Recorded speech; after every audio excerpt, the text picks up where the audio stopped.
Welcome to the Red River Paddlecast. I'm your host, Brad Friesen.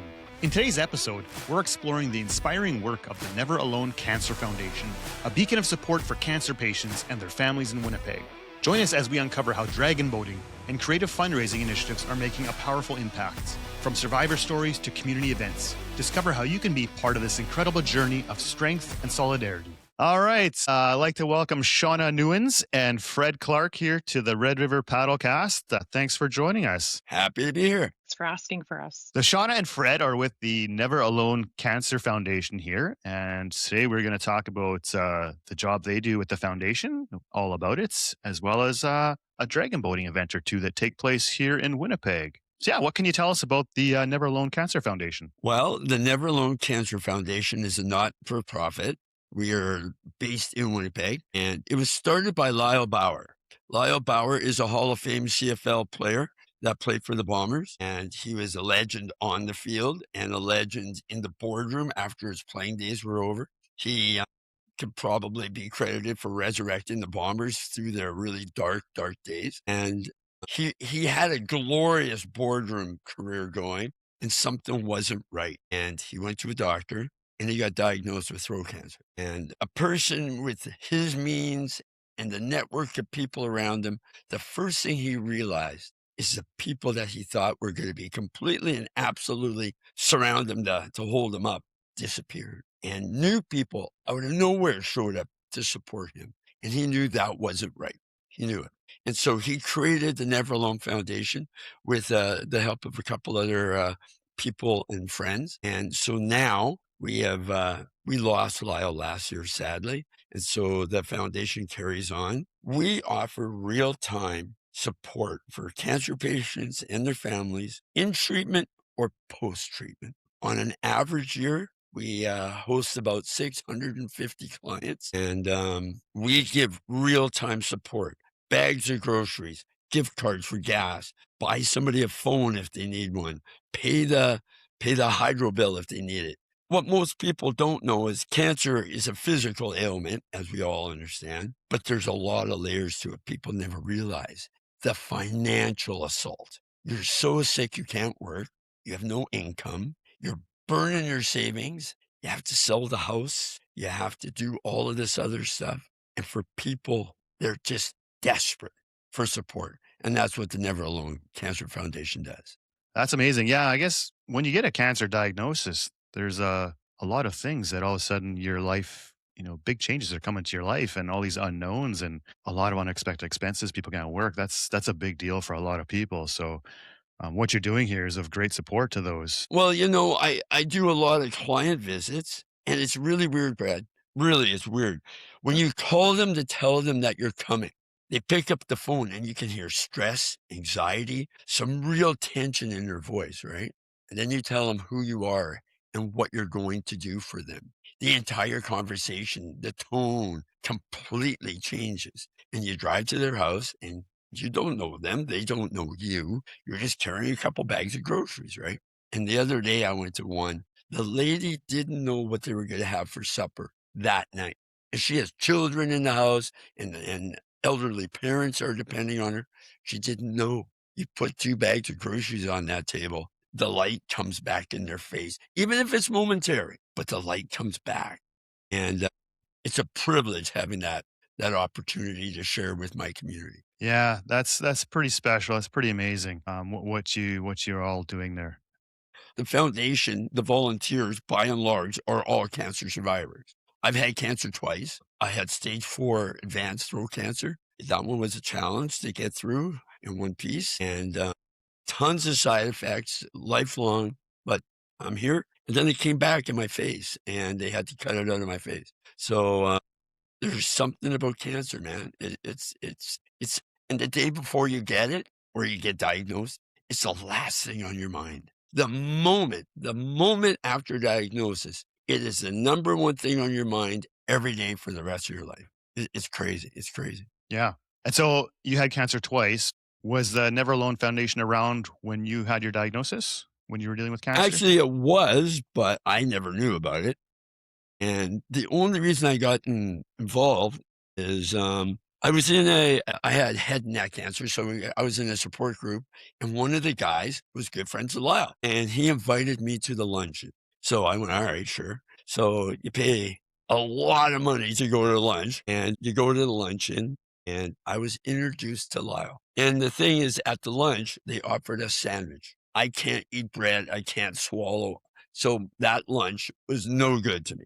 So I paid a lot of money to look at a plate, you know? And so I met Lyle. And the very first thing I said to him, I was going, hey, you're a bit of I got a bone to pick with you, Mr. Bauer, you know? And he looks at me and I go, I paid all that money for lunch. I got throat cancer and you give me a sandwich? And then we had a laugh. And then we bonded through that. And then Lyle and I became fast friends. And yeah, he's an amazing human being. He really was. And so that was your introduction to the Never Alone Foundation.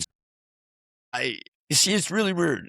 People ask me why, like I'm retired now. So all of my time now is cancer advocacy, research advocacy, and Never Alone is part of the stuff I do here at home.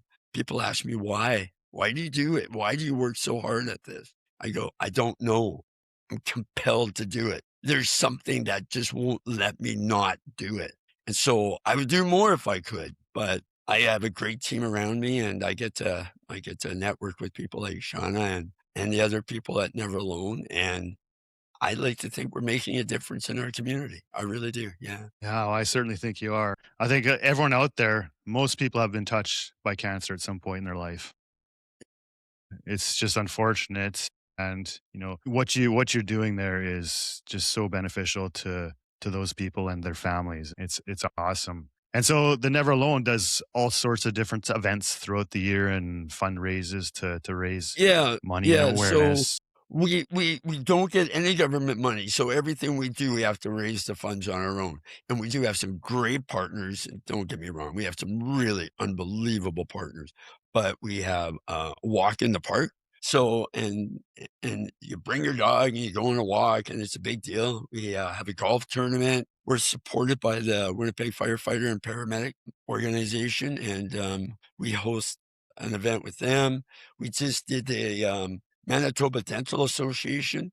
They're a big part of what we do is community education. And so every year we host a thing called an oral cancer screening, and we do that at a mall. And we have the dentists and the dental association help us with that whole event. Every year we screen approximately 120 people. About 10 to that will be referred to cancer care for a follow-up visit. And every year, approximately 5 of those people will be diagnosed with cancer. And I'm really proud. I know I've been involved, I think 5 or maybe 6 years now. I know for sure we saved 3 lives. I know that 3 people have come back to say they went in, the dentist said there was a thing, they got diagnosed, they went through their treatment, and they're here to talk about it. And that is the thing that I am so proud of, because Never Alone doesn't have to do that, but we choose to. And yeah. So, and you're we're saving saving lives. lives. It's incredible. Yeah. That's impact. Yeah, it's huge. Yeah. And you also do these dragon boat events as well. So what can Yeah, you we tell do. us about there? That's where Shauna comes in here, the dragon boating expert here. So tell us a bit about these dragon boating events that you run. Well, first of all, I wouldn't call myself an expert, but I certainly do have a passion for the sport. So yeah, basically we just love if people can come and paddle for a purpose. It's a fun time on the water. We do a little bit of land training and on the water training. And when the festivals come around, it's everybody brings some little food and their bottle of water for the day. It's kind of like a picnic. They bring their families to come and cheer us on. And it's just a really great day to come together. And the teams are all in competition for who can fundraise the most money. That's a good competition to have. Yeah, really fabulous way to bring people together, make an impression on the community.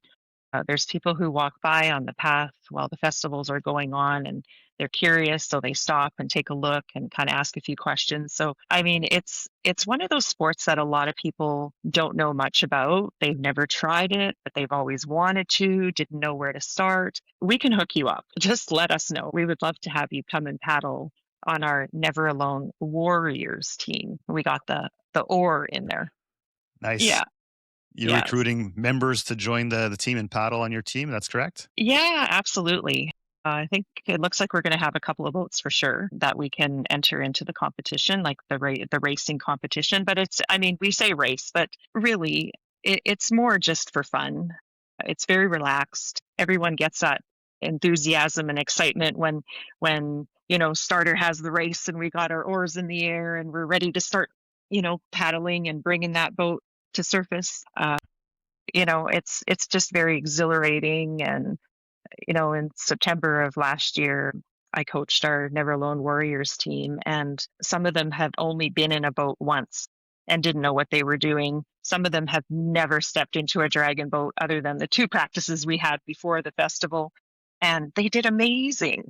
They did amazing. You look at pictures from last year and their paddles are going all different directions. The whole idea of dragon boating is everyone paddles in sync.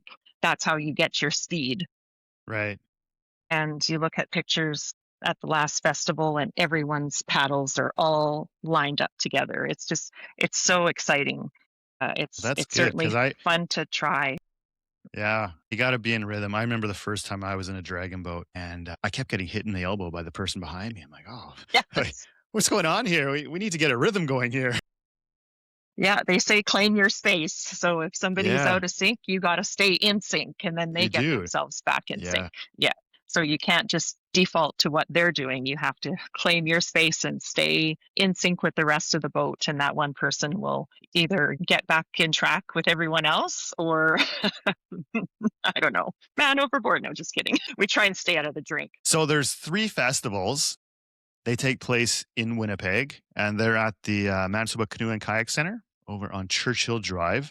I know there's the first festival, or I guess 2 festivals. They're coming up in May. What are those about? Because there's some differences in all 3 festivals. Yeah, the first one is the Manitoba School Dragon Boat Challenge. So I don't know too much about that one. I've never been to that one, but I believe it has to do with different schools competing, the students of different schools coming in to compete and do their thing there. The River City Dragon Boat Festival is the one that the Never Alone Warriors will be competing in. So the school dragon boat is May 31st. The Warriors will be competing in the River City Dragon Boat Festival, which is May. Did I say 31st for the You school? did. I did. May should be May 30th. May 30th. Yeah, Okay, pardon me. May high 30th. school And May then 30th. that's right. And then the River City Dragon Boat is May 31st. And then in September, we have the September Dragon Boat Festival, and that's September 13th. So typically, it's a good part of the day. We all get there, 8:30. The festival starts right away. The races start right away. And I would say the latest it goes to 4 o'clock. But it's just a nice way to pack a picnic, pack up the family, pack grandma and grandpa, bring your lawn chairs, bring your bottled water and some snacks. They do have venues there that are selling food, so you don't even have to pack snacks if you don't want to. But for the That's great. paddlers, it's nice to have a bag of oranges or something to suck on when you come back with a dry mouth and your tongues are hanging out because you've paddled harder than you ever have in your life. Or an oxygen bottle. Or puffers. We have puffers at the finish line lined up for Yeah, people yeah, who yeah, yeah. can't breathe. First No, I'm aid just just in kidding. case.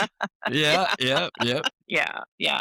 It's really just a great day, and Never Alone has a tent set up there, and we'll have an incredible raffle draw this year for raffle prizes, and we're going to have 50-50 raffle again. You can do straight donation if you like. If you're not interested in any other prizes, there's certainly that option.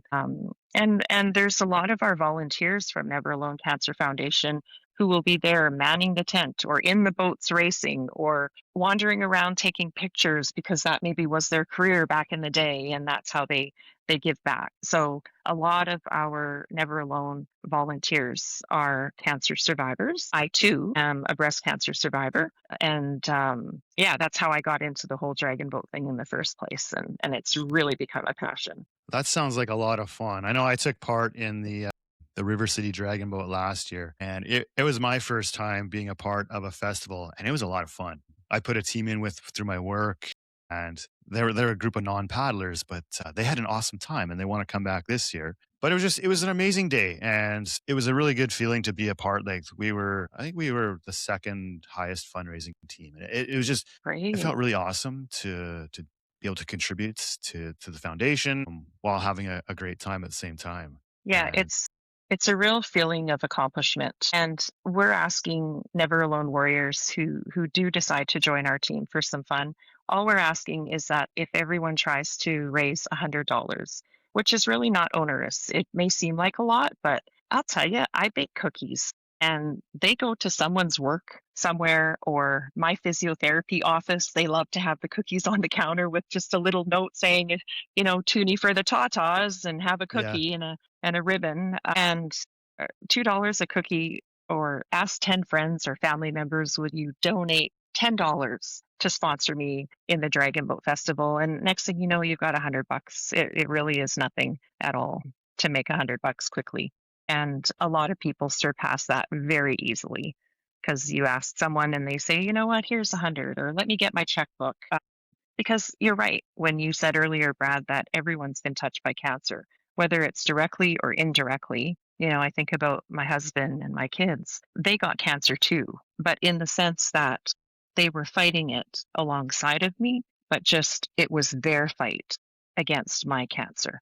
So the family members and the friends are also really affected by cancer because it really does something not only physically but to your psyche, and you change from it. You sort of lose your morals. There's no filter. Like sometimes things like that happen when you hope that they don't, but it's not until after the mouth goes that sometimes you think, oh my goodness, should I have said that? But that's all part of it. It's all part of the healing. We do the best we can. But yeah, it's the gift that keeps on giving, I call it, because the cancer drugs that we have to continue taking to protect us from, secondary cancers also still have their side effects. So, mhm. So we get it. I liked how you mentioned those creative ways to to get some funds out of people, the baking cookies and that. Mhm. Mhm. You don't need to find one big donation. No, every small amount No, counts. Every bit counts. absolutely. $2 a cookie. I made $100 last week. And then I got an order for 100 cookies. So I got Wow. 200 coming in. These Wow. must be great cookies. Yeah, yeah. Yeah, well, they're just a sugar cookie, but I shape, like, I have a cookie cutter for a breast cancer ribbon, and then I use pink fondant.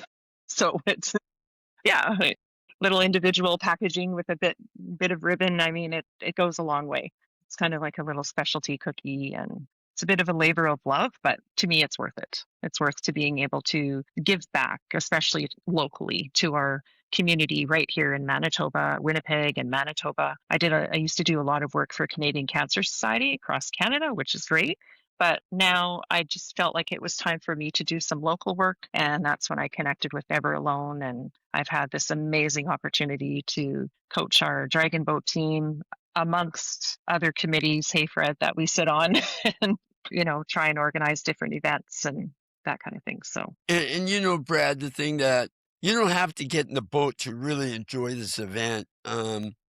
It's really weird. Once you get cancer, you instantly connect and bond with other people that have had it. And there's a couple of teams that are at that festival and they call themselves Chemo Savvy. And every woman on that team is a breast cancer survivor. Some of them are painfully old, some of them are painfully young. And they've invited us to speak at their event and stuff like that. And they raise money for on our behalf. And the festival and dragon boating, I think, because last year was the first year I paddled, there's something that every time that paddle breaks the surface of the water, it just gives more hope to the person that's coming behind us. And when you see some of these women, and again, they're elderly women, and some of them, there was a lady there watch missing. it.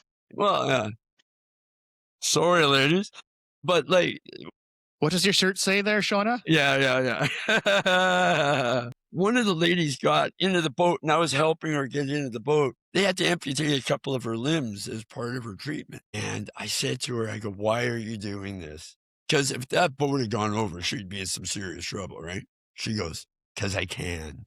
It's a metaphor for life, right? Like, it's not about the paddling. It's about being alive and feeling alive, right?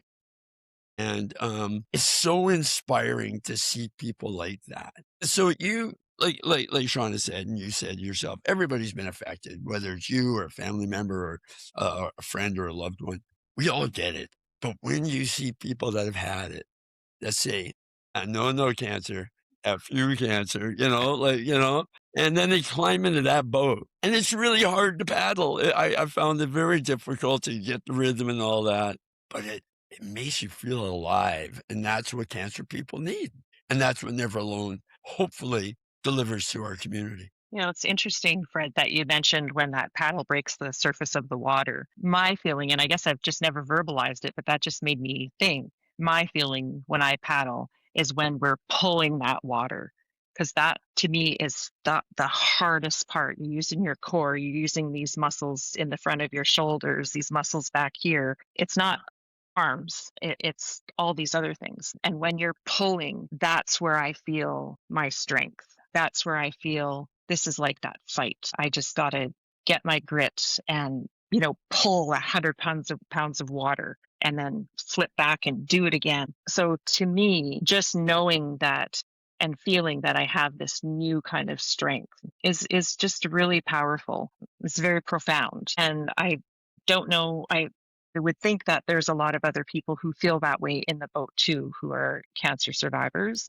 I don't know, it just has that impact. And then when you get that boat surfacing, you start lower down and then you can just feel the gradual. And once you're surfaced, then you really feel like you're sailing. And then you have your team around you of 19 other paddlers on that boat, or 9 other. If we do a 10-man boat or a 20-man boat, it doesn't really matter. You've got that team rallied around you. So you're doing your 1/10 of the paddling, right? Because everyone else is supporting you. It's kind of just like that fight. You've got your family and friends supporting you, around you, gathering around and helping you get through that fight, because it's not an easy one in lots of different ways. No, I think the paddle boat is a great metaphor for the synergy that you have to have in that boat.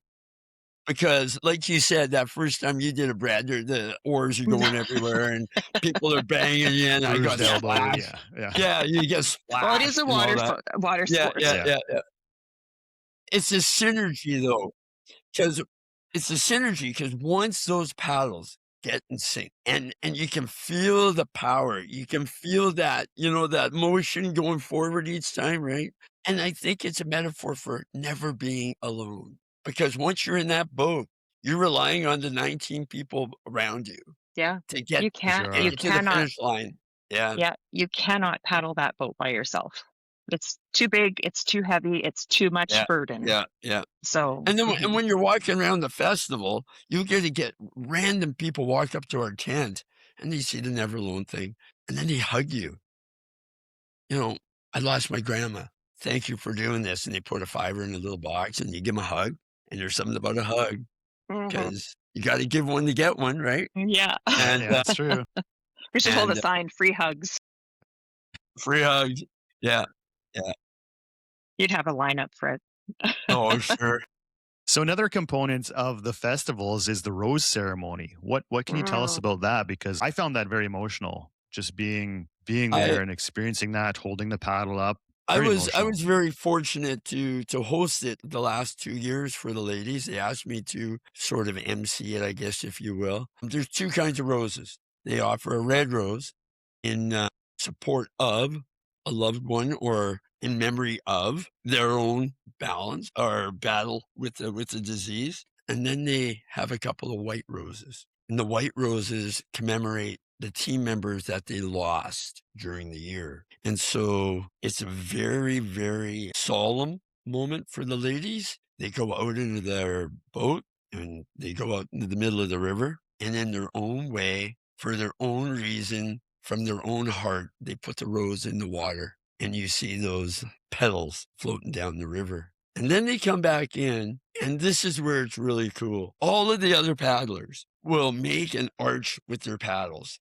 They'll line the hill going back up to the little building up there, and there's probably, I don't know, a couple hundred people up there.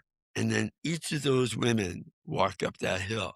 High fives, way to goes, hugs. There's a lot of tears going up that hill. I know the first time I ever did this, I said to ladies, I didn't know what to say to them. because I never had breast cancer. And I said to the ladies, you know what? I've sat in that chemo chair. I am chemo savvy. And all of us kind of looked at each other and went, oh, yeah, you know? He And gets it. and so now even I go about my day and go to the grocery store or whatever. Every now and again, a woman will walk up to me and say, "Hi, I was part of Chemo Savvy and I love you." And then we give each other a hug and, "How are you doing? Are you good? I'm good. Okay," And it's that rose ceremony that melds that entire event into something extraordinary. You don't get that in a lot of events you do. And, that was an extraordinary privilege to be part of that. Yeah, it was very powerful. Very powerful. And that is what they say they call that ripple effect now that is international. It's, Yeah. yeah, all across the nation that there are breast cancer teams. And this year is gonna even be more poignant for our foundation because our accountant, she battled breast cancer this whole last year and had to go through the surgeries and all of the horrible stuff she had to go through. And yet she still did the books on her sofa in her house as she was trying to, get the strength to be alive again. And so this year we're gonna put a rose out in the water to commemorate her making it through another battle. So yeah, it'll be a big deal this year for sure. So for those listening that want to get involved, we mentioned they can donate through the website, through the Never Alone Warriors page. If people want to paddle, there's room on your team to join as well? Or they can start their own Mhm. team, I guess? They could start their own teams, absolutely. If there's organizations out there who have a group of work friends who want to put a boat together, come up with some kind of fun, funky name. There's lots of cute boat names out there, like we're the Warriors with OAR, Warriors, get it? Or. And then there's like Chemo Savvy, it's all the breast cancer survivors on that team. I've seen prostate paddlers. There's all kinds of names. I can't even think of them all, but there's farmers' daughters. It's just lots of cute little names. So that's part of the fun is putting a team together, entering a boat, or if you're just kind of stray cat, as they say, and you're just maybe two or three of you friends, or you're individual and you want to come and try and paddle, absolutely join the team. Just go online and join, and we'll introduce each other to each other once we're in person at the first training night. Yeah. So, yeah. That's really great because I mean, for some people, it can be hard to round up 20 people or 10 Yeah, people. yeah, But for those that, if you're working for a large company, these are excellent team building events. absolutely. Get your company to sponsor a team and find some people. Yep, It's a for great sure. time. And then the high school one, that's open to any high school in Manitoba, or how does that one work? I know that they've had school teams from out of town come in to participate. So, Great. yeah, if you got a school and you can find a bunch of people to throw in a boat and you guys wanna have a great weekend. Yeah. Yeah. So any high school teachers out there, maybe this is a good opportunity for you to experience something new, represent your school in the Dragon Boat competition here. That'd be a lot of fun. No, Yeah, it's a lot of fun, yeah. it is a lot of fun, and you really don't need anything. MPA supply Manitoba Paddling Association supplies the paddles and life jackets. There are teams who have their specialty life jackets because they're just a big organization, like Chemo Savvy, for example. There are other teams who, whatever, they all have their stuff. But really, all you really need are just some water shoes or something. You don't care if the shoes get a bit wet because it is a water sport and some water is going to splash into the boat. So you might be standing in the little tiny puddles of water. So yeah, the only other thing that I would really recommend is go to the dollar store and buy yourself some biking shorts with no fingers, just so you don't get any little blisters in here from holding the paddle, especially if you're a new paddler or you haven't paddled before. Just go get yourself a cheap pair of garden or biking gloves. That's what a lot of people do. And Okay. don't feel embarrassed at all.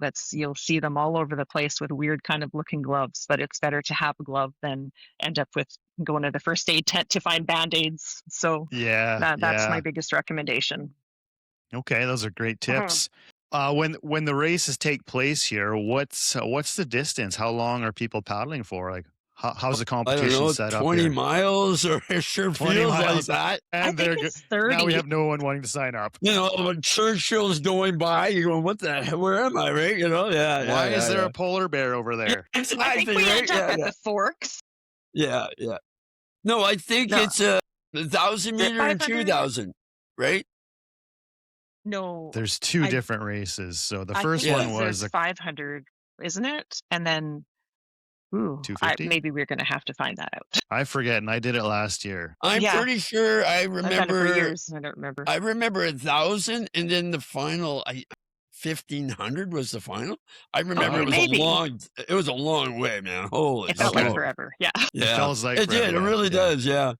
But the first one in June, that's just a straight race. You start at one end of the river in front of the paddle club, and it's Straight, just a Yep. sprint, just a straight sprint line. drag race to the finish line. It is. Yeah. Um, Yeah. The everything you September, got. yeah, September they is just the one lay where it they all out do there. it's when they're The turning pursuit. around the buoys. Yeah. So the September festival is a pursuit. So it's kind of like a diamond with the buoys in the four areas. So one boat starts at this buoy facing that way. One boat starts at this buoy facing that way, and it's basically a race of who can get around the circle the fastest. Did I do that right? Yeah. Oh, yes. That would be a lot of fun. Is there a lot of carnage there? Do boats collide, or Well, I anyone think tipping a boat over? it's important to know, though, if you've never done this before, and I certainly hadn't, you have a trained person in the boat steering it. So it's not like you got 20 soup cans that have never done this before trying to figure it out. You get a guy in the back, and he knows how to properly steer you.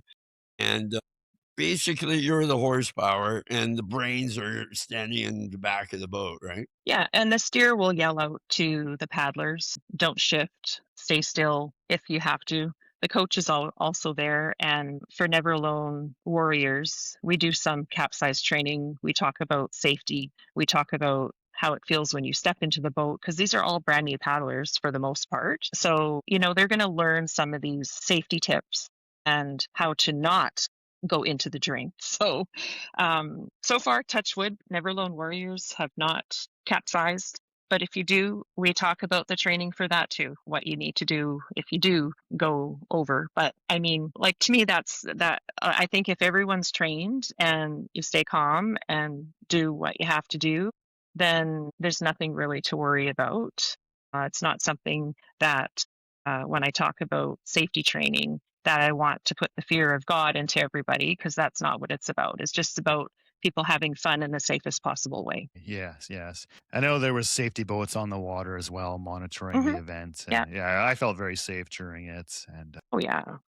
yeah, that's right. You mentioned the steer, the person to steer the boat was provided.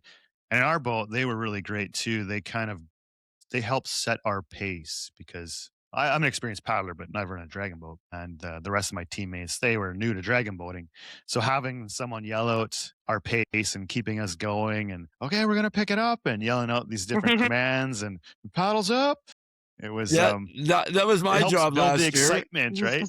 That was my job last year, and I was very disappointed that my paddlers weren't robots, because I was yelling faster, faster, go! And they're Meanwhile, just, Cracking the oh whip. man, we had a rooster tail behind the thing, and we're just giving her, and Meanwhile, their yeah, tongues are hanging over their yeah, shoulder. yeah. But there's a competitive nature, and mine just got the better of me for a moment, and You'll be the man overboard next time. yeah, absolutely, yeah. And often NPA has these young kids who are part of the organization somehow. I don't know how, but there's always like a flurry of these young kids with these yellow t-shirts running around, and they're the ones who jump into the boat and sit in the drummer's seat at the front peak of the boat. And they sit there and they encourage the paddlers. There's some random kid comes into some random boat, and all of a sudden you have this little boy who's like this tiny little thing who's like, come on, you guys, you can do it. At the front of your boat. It's almost distracting, but in the best kind of way. So yeah, they have the kids involved, and That was the kid I threw over. Yeah, shut up, kid. Put 45 years on those arms, and then we'll talk about faster. Yeah. So it's kind of fun when you have those, and then some kids just sit there and they don't know what to say, and they just sit there and look cute, and you just do your thing. Yeah. And So they're it banging a drum? They have a drum to they're keep you going, Yeah, or do they some do teams have a do? drum, I but have seen the drums, but not Yeah. I always. couldn't figure it out, so I just yelled. Well, there's a technique Yeah. for that too, kind of like Well, paddling. apparently There's a so. technique. Yeah. Yeah. Yeah.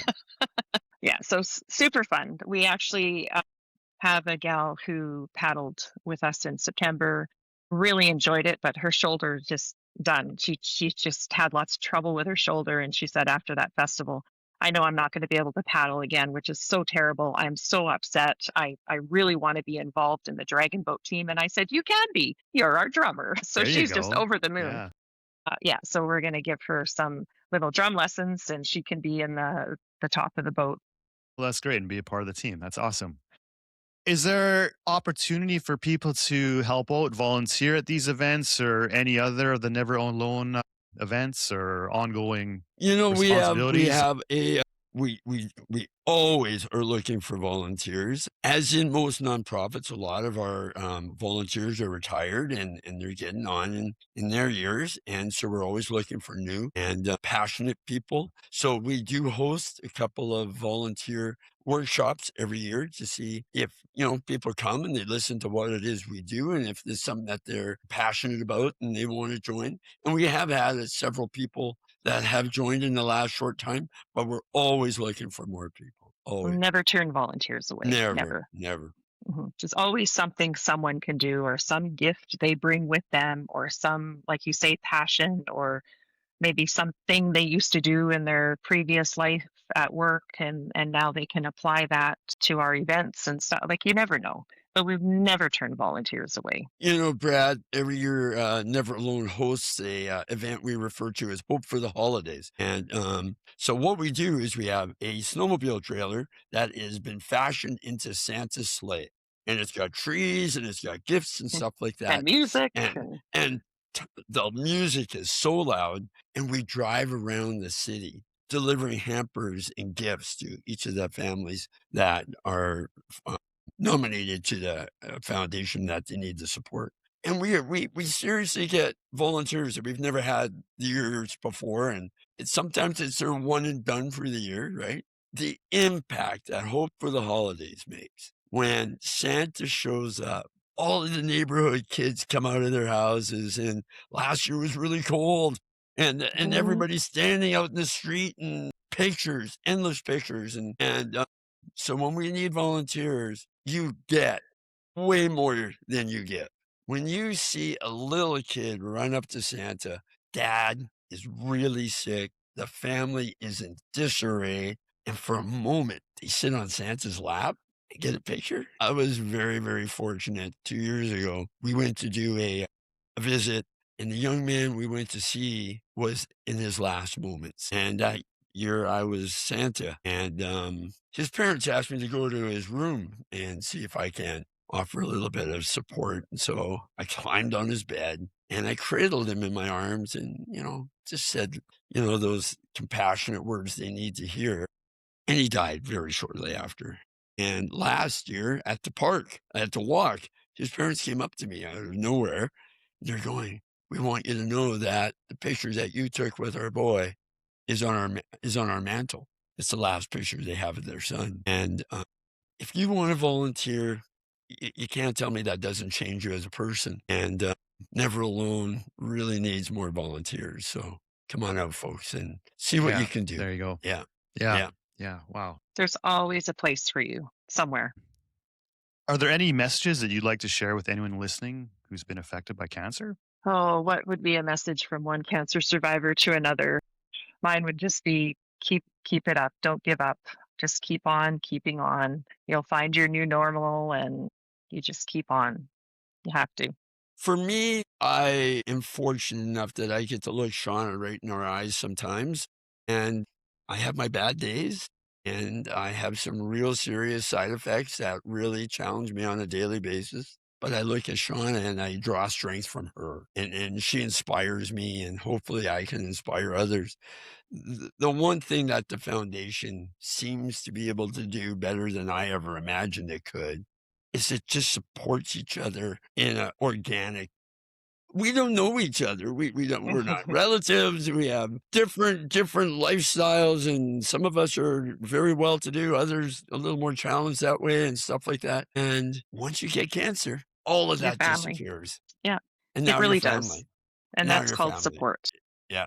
Yeah. That's what it is. And those are the kind of groups that other cancer survivors need to find for themselves. Is look around. There's lots of groups like that. Find the ones that you fit into the best, and just draw your strength that way, because you shouldn't have to do it alone. You should never have to go alone with this. And that's what we're here for. That's what Lyle started, and that's what we continue. Oh, that's incredible. It was so awesome to hear about the Never Alone and the work that you and everyone else is doing in the community through the events and outreach and support for cancer survivors and their family. It's you're making a real difference in the community. So keep it up, and thank you. I can't wait to be a part of the dragon boating events. I'll be there. I'm gonna be on a team paddling this year again. We had so much fun last year. So if you're listening, I mean, come on out, join a team, join the Never Alone Warriors, make a donation, or even come out and get involved as a volunteer. Reach out through their website. I guess would be the best place if they're Yeah. interested in Yeah. that. Yeah, they can And just go to Never Alone Cancer Foundation website. So it's nacf.ca. Perfect. Come and read Okay. and take a look what we're all about. It'll be more detailed than what we said here today. And definitely reach out. Yeah, and Brad, I want to reach out to you in particular. Thank you for this opportunity, and the very fact you're even having us on your podcast just is a testament to your Amazing. compassion and your feeling for the community. And thank you for the opportunity. And I will maybe even buy your drink at the festival. Okay. All right. I believe there was a beer gardens there last year. There being beer. No. Oh, Yeah. was there? My, We bring our own. Yeah, wow. Yeah. But thank you again, Brad. Yes. Thank you so Mhm. much. Yes, it's for sure. yeah, Thank it's you. my pleasure. I mean, I've been touched by cancer myself too in my life, so it means a lot to me to give back where I can in regards to these sorts of things. So yeah, it's my pleasure. Yeah, and just And remember, if anything, come out for the raffle prizes. They're amazing. Like the yeah, prizes, there's like some the great prizes. the What are organizations. some And examples of prizes in the past gosh, or that you have lined I up? had one sitting right here. Just let Yeah. me put it in Well, front of if the I camera. remember, I think the grand prize is dinner with Shauna. That's what I've heard. I don't know. So here's one of them I picked up yesterday. This is from the wine house. So it's about a $200 value. And Nice. I know they said that there's a gift certificate in here for $50. So it's got all kinds of goodies in it. And anyway, so these are the kind of amazing, some of the baskets that we're getting. So I think I've reached out to approximately 30 local businesses in Winnipeg, and they're all being extremely generous. And so if anything, come out just for the raffle prizes and see what the festivals are all about. That's excellent. Or maybe donate a prize too. I'm sure you'd be looking for Yes, more prizes to give away as well. absolutely. We have till May 31st. So Excellent. yeah, reach out. That's great. Well, thank you so much again for taking the time here today. And I will for sure see you in May and possibly be talking to you sooner. So thanks again for stopping on the show today. Thanks, Thank Brad. you so much. Thank you. Thank you for joining us on this inspiring episode of the Red River Paddlecast. We hope you feel empowered by the stories of courage and community support shared today. Remember, whether it's through volunteering, forming a dragon boat team, or simply spreading the word, every action counts in the fight against cancer. To learn more about how you can get involved, visit the Never Alone Cancer Foundation website at nacf.ca.